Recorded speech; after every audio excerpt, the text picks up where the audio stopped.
India, सच सबसे पहले सबसे तेज।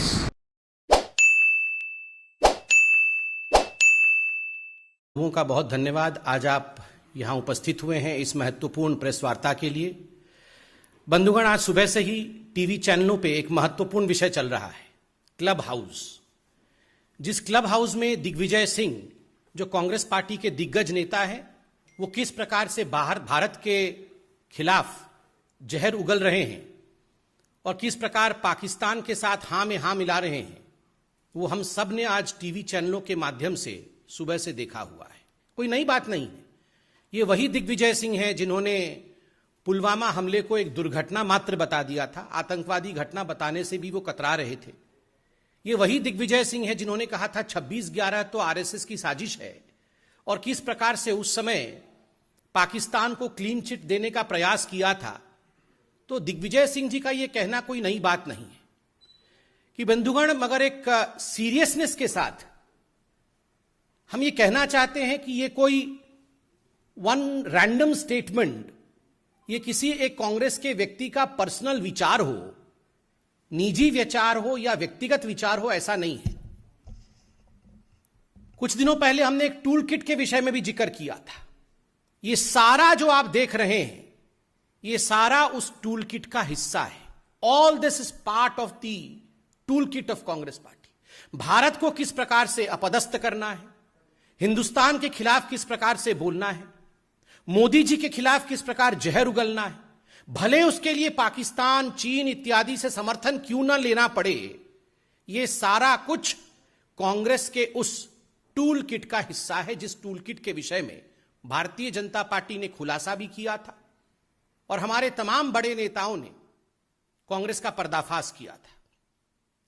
बंधुगण, इस क्लब हाउस में हम देखते हैं कि पाकिस्तान का एक पत्रकार, पाकिस्तान का एक जर्नलिस्ट किस प्रकार से मोदी जी के हटने के बाद भारत की सत्ता क्या होगा, भारत के सत्ता का पॉलिसी कैसा होगा, कश्मीर पॉलिसी कैसा होगा, इस पर सवाल पूछता है।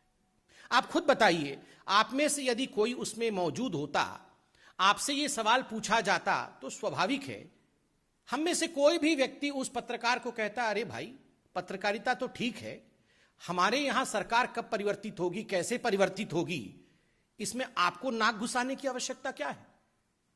इस विषय में आपको व्यक्तिगत रूप से इंटरफियर करने की आवश्यकता क्या है? आप तो पाकिस्तानी हैं। मगर नहीं, दिग्विजय सिंह जी उन्हें धन्यवाद देते हैं, थैंक यू। थैंक यू कहने के बाद दिग्विजय सिंह जी ओब्लाइज करते हैं और उत्तर देते हैं कि अगर मोदी जी हट जाते हैं सत्ता से,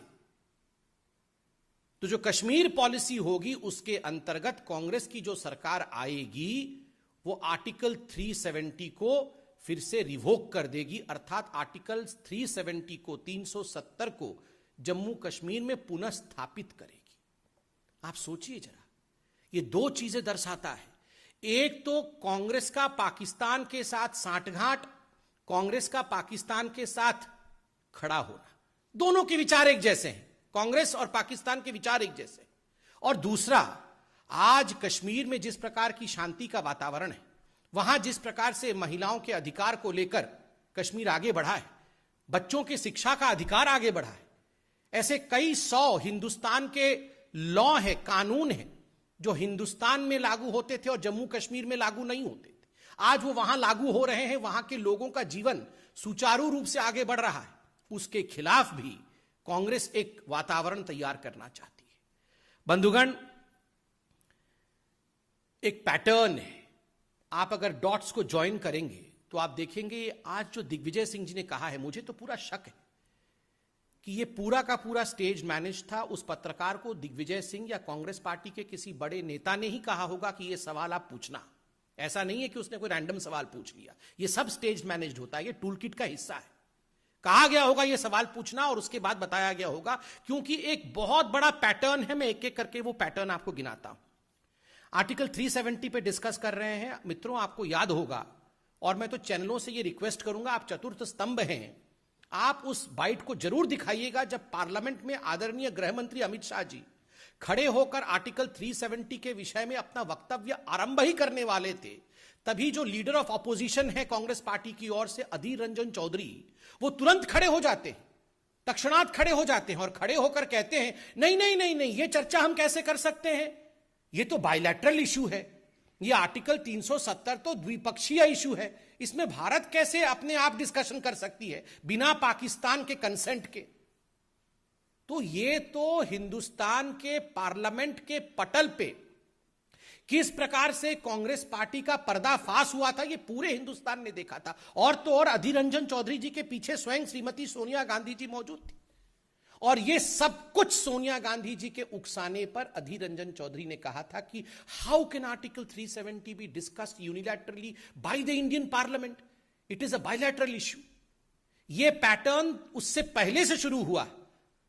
जब आप याद करिए, मणिशंकर अय्यर जाते हैं पाकिस्तान और वहां एक साक्षात्कार में, एक टीवी इंटरव्यू में कहते हैं मोदी को हटाना होगा, मोदी को हटाना होगा और हमें लाना होगा।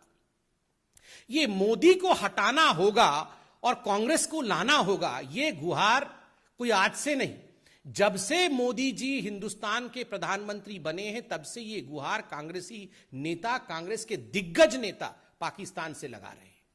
और आप सिमिलैरिटी देखिए, 2014 के आसपास जब मणिशंकर अय्यर कह रहे थे मोदी को हटाना होगा, पाकिस्तान का वो एंकर था, वो डर गया, वो बोलता हम कैसे हटाएंगे जी।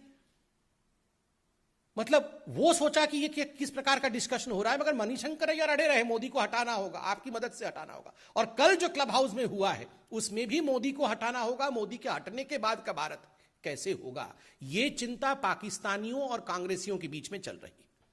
बंधुगण, ये वही मणिशंकर अय्यर भी हैं। आप याद करिए, हम जम्मू कश्मीर के विषय में बात कर रहे हैं, विगत अगस्त के महीने में ये वही मणिशंकर अय्यर है जिसने कश्मीर और जम्मू को कंपेयर किया था फिलिस्तीन के साथ, कि हिंदुस्तान ने जम्मू कश्मीर को फिलिस्तीन बना दिया है।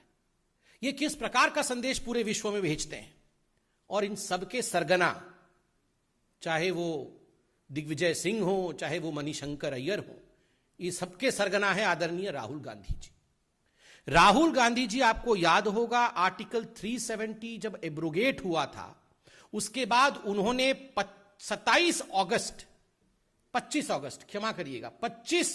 2019 को एक ट्वीट किया था और उन्होंने कहा था आर्टिकल 370 हटा करके हिंदुस्तान की सरकार ने एक भारी गलती कर दी है और बहुत बड़े रूप में जम्मू कश्मीर में लोगों के ऊपर आक्रमण हो रहा है। हजारों लोगों के, एक बाइट में उन्होंने कहा था पार्लियामेंट के बाहर, हजारों लोग हताहत हो गए हैं, मारे गए हैं, और इंडिया में जम्मू कश्मीर में कोई डेमोक्रेसी और लोकतंत्र नहीं है। नतीजा, 25 तारीख को राहुल गांधी ये ट्वीट करते हैं और 27 तारीख को, 2 दिन बाद, एक डोसियर बना करके, एक चिट्ठी लिख करके इमरान खान, पाकिस्तान के राष्ट्राध्यक्ष इमरान खान, इसे यूनाइटेड नेशन, संयुक्त राष्ट्र में डिपॉजिट करते हैं और कहते हैं देखिए ये इंडिया का वक्तव्य है, ये इंडिया के ऑपोजिशन लीडर का वक्तव्य है। आप सोचिए जरा, मुझे तो शक है कि ये किस प्रकार से टाइमिंग थी कि 25 तारीख को राहुल गांधी का ट्वीट और 27 तारीख को यूनाइटेड नेशन में प्रस्तुत हो जाना। कहीं ये सांठगांठ तो नहीं? ये कितना बड़ा टूल किट है। कहीं ये सांठगांठ तो नहीं कि हां मैं ट्वीट करूंगा तुम उसे प्रस्तुत कर देना, और हजारों लोग मारे गए। किस प्रकार से झूठ फैलाया गया, एक पैटर्न है।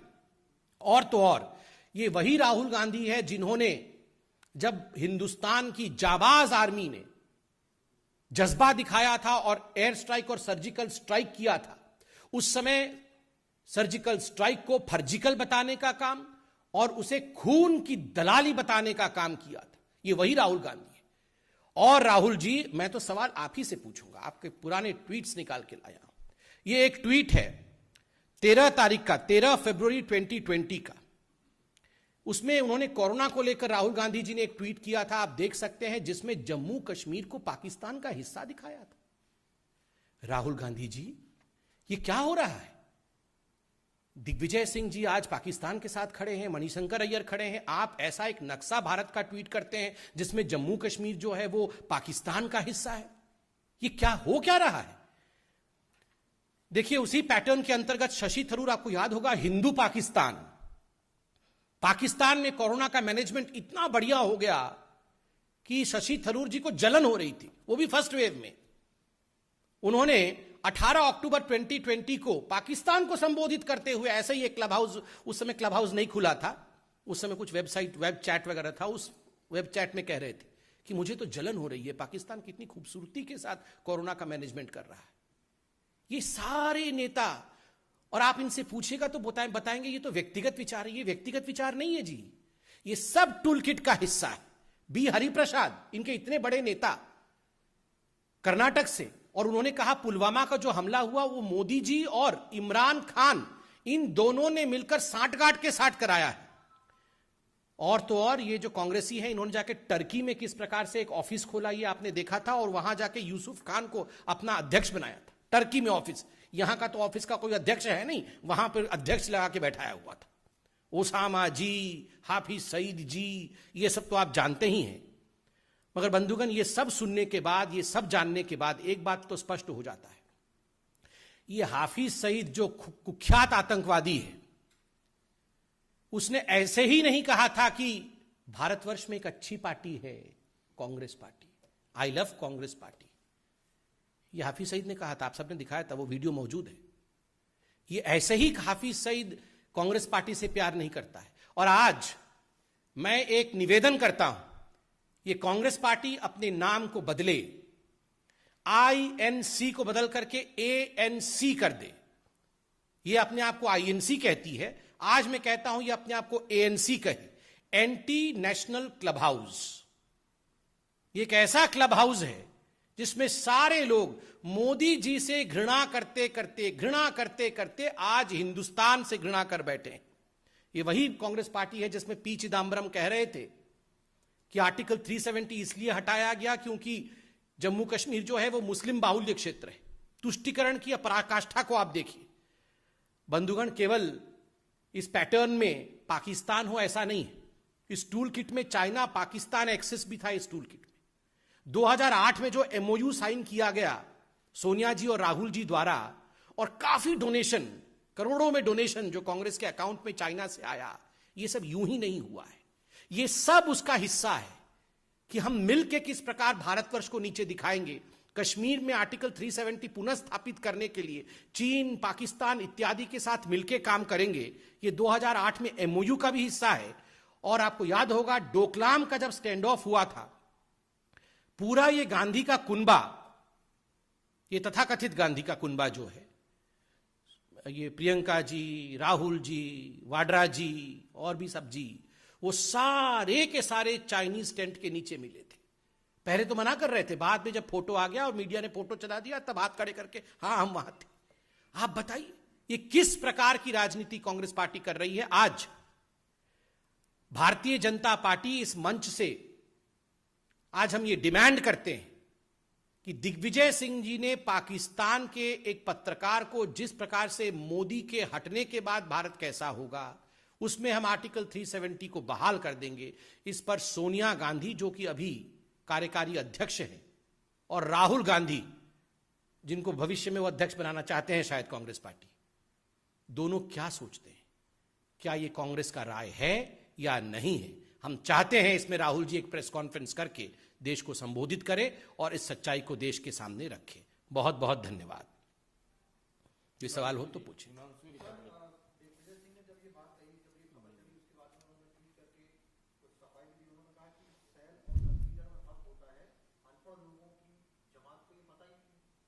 ये क्या शैल कंसिडर, क्या अंग्रेजी, वो अंग्रेजी के मास्टर बने हुए हैं। देखिए शैल कंसिडर कुछ नहीं होता है।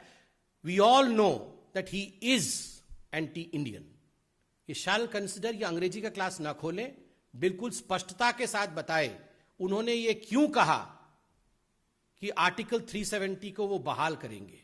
उन्होंने एक पाकिस्तानी जर्नलिस्ट को, जब उस जर्नलिस्ट ने कहा कि मोदी के हटने के बाद, उनको वहीं रोकना चाहिए था कि आप कौन है, मोदी के हटने के बाद हम क्या करेंगे, ये तो डेमोक्रेटिक कंट्री है, हम डेमोक्रेटिक तरीके से काम करते हैं। तो ये शाल और कंसिडर इस प्रकार की अगर अंग्रेजी का विषय है तो वो शशि थरूर जी को बताएं, हमें ना बताएं। और कोई question? Arvind Kejriwal corona management को लेकर अभी उन्होंने बयान दिया है, कहा है कि काफी दिक्कत थी उस वक्त और अभी तैयारी पूरी कर रहा है। देखिए अभी अरविंद केजरीवाल जी जो दिल्ली के मुख्यमंत्री हैं, उन्होंने प्रेस कॉन्फ्रेंस किया और उन्होंने प्रेस के माध्यम से संबोधित करते हुए कहा कि वो दिन रात युद्ध स्तर पे थर्ड वेव की तैयारी कर रहे हैं टैंकर इत्यादि ला रहे हैं, ऑक्सीजन प्लांट भी बना रहे हैं, वो सब कुछ कर रहे हैं। मगर हम तो इसमें राजनीति नहीं करना चाहते हैं और ना ही इस विषय को लेकर हम लोग रोज टीवी पे आते हैं। मगर चूंकि आपने सवाल पूछा है, अरविंद जी, अगर यही तैयारी सेकेंड वेव से पहले कर लेते तो कितना बढ़िया होता। सेकेंड वेव ही नहीं होता। सेकेंड वेव से पहले वो केवल एडवर्टाइजमेंट करते थे और हर दिन टीवी ऑन करिए तो सुबह दोपहर शाम हमेशा टीवी पे दिखते थे। 1000 करोड़ रुपए उन्होंने टीवी के एडवर्टाइजमेंट पे खर्चा किया। हम तो बहुत सम्मान के साथ, क्योंकि हम राजनीति में विश्वास नहीं रखते हैं, टकराव में बिल्कुल विश्वास नहीं रखते, हम तो चाहते हैं कि यही 1000 करोड़ रुपए अगर उन्होंने खर्च किया होता तो ऑक्सीजन डिलीवरी भी होती घर घर पे और फल फ्रूट भी घर घर पहुंच जाते लोगों के, सब लोग स्वस्थ होते। आज वो एक एडवर्टाइजमेंट चल रहा है कि बहुत सारे ऑक्सीजन के सिलेंडर रखे हुए हैं और अरविंद केजरीवाल जी मास्क पहन के उन ऑक्सीजन सिलेंडर के बीच में चल रहे हैं, कभी आ रहे हैं कभी जा रहे हैं, और वो बोल रहे हैं कि हम तैयारी कर रहे हैं। मगर सेकेंड वेव के समय तो आप बोल रहे थे कि हमें तो केंद्र सरकार काम नहीं करने दे रही है। आज आप बोल रहे हैं हम ऑक्सीजन प्लांट लगा रहे हैं, ऑक्सीजन सिलेंडर हम प्रोक्योर कर रहे हैं। आज तो मोदी जी नहीं रोक रहे हैं। मोदी जी ने फरवरी के महीने में ही दिल्ली सरकार को कोरोना के सेकेंड वेव के लिए चेता दिया था, पूरी तरह से चेता दिया था, लिखित में चेताया था। मगर मुझे दुख के साथ कहना पड़ रहा है, क्योंकि हम राजनीति नहीं करना चाहते हैं, कि अरविंद केजरीवाल जी एडवर्टाइजमेंट करने में व्यस्त रहे, वो सेकेंड वेव की तैयारी वो कर नहीं पाए। अब कहीं ना कहीं उनके मन में एक ग्लानि है, तो ये थर्ड वेव आएगा उसकी तैयारी कर रहे हैं, उसकी अब वो एडवर्टाइजमेंट कर रहे हैं। थर्ड वेव ना आए, हम सभी तैयार रहें, ये हम चाहते हैं। बहुत धन्यवाद।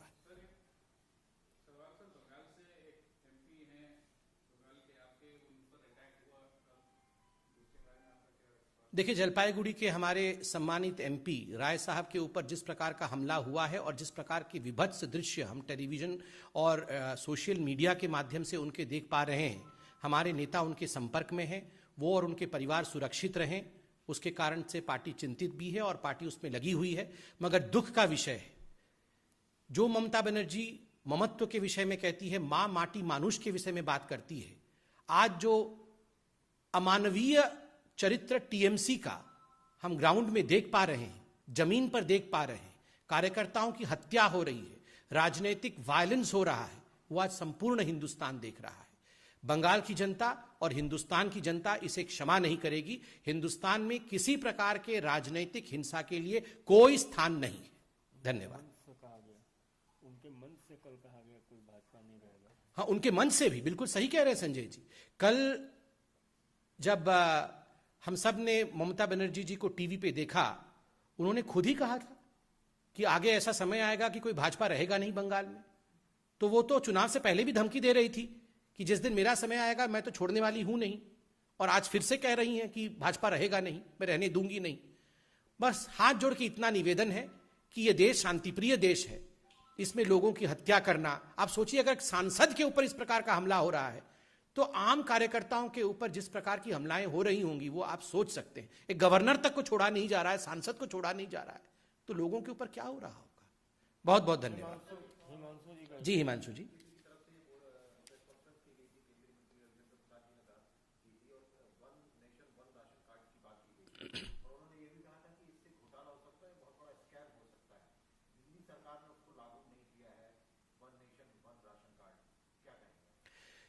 देखिए, दिल्ली सरकार जिस प्रकार की ड्रामा कर रही है वो हम सब जानते हैं।